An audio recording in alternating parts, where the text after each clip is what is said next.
4742 ദിവസത്തെ കാത്തിരിപ്പിനന്ത്യം വങ്കടയിലെ ആവേശക്കടലിനെ സാക്ഷിയാക്കി മുംബൈ ഇന്ത്യൻസ് വിജയക്കൊടി പാറിച്ചിരിക്കുന്നു.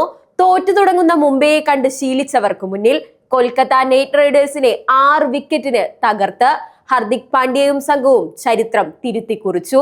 തോറ്റു തുടങ്ങുന്ന മുംബൈയെയാണ് എല്ലാവരും ഭയക്കേണ്ടത്. കാരണം 5 തവണയും മുംബൈ ഇന്ത്യൻസ് കിരീടമുയർത്തിയത് തോൽവിയോടെ സീസൺ തുടങ്ങിയപ്പോഴാണ്. എന്നാൽ ആ പതിവ് ചരിത്രത്തെ വാങ്കഡയുടെ മണ്ണിൽ അവർ വെട്ടിത്തിരുത്തി.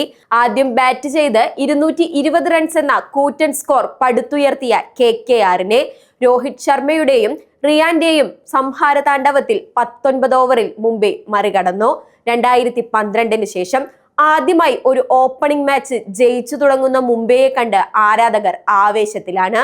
പക്ഷേ ഈ വിജയത്തിനൊപ്പം ചരിത്രം നൽകുന്ന ഒരു പേടി സ്വപ്നമുണ്ട്. 2009 മുതൽ 2012 വരെയുള്ള സീസണുകളിൽ ജയിച്ചു തുടങ്ങിയെങ്കിലും ഒരിക്കൽ പോലും കിരീടം തൊടാൻ മുംബൈക്കായിട്ടില്ല. തോറ്റു തുടങ്ങുന്നതാണ് ടീമിന് ഭാഗ്യമെന്ന് വിശ്വസിക്കുന്നവർക്ക് മുന്നിൽ ഹർദിക് പാണ്ഡ്യ എന്ന പുതിയ നായകൻ തന്റെ മറുപടി നൽകി കഴിഞ്ഞു. വാങ്കഡയിൽ സ്വന്തം ആരാധകരിൽ നിന്ന് നേരിട്ട കൂവലുകളെ വെറും ഒരു മത്സരം കൊണ്ട് കയ്യടികളാക്കി മാറ്റിയ ഹർദിക്കിന് ഇനി ഈ വിജയ തുടർച്ച നിലനിർത്തുക എന്നത് ജീവൻ മരണ പോരാട്ടമാണ്.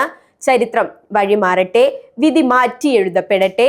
തോറ്റു തുടങ്ങുന്നതാണ് മുംബൈയുടെ ഐശ്വര്യമെന്ന് പറഞ്ഞവർക്ക് മുന്നിൽ വാങ്കഡയെ വിറപ്പിച്ച ഈ വിജയം ഒരു തുടക്കം മാത്രമാണ്.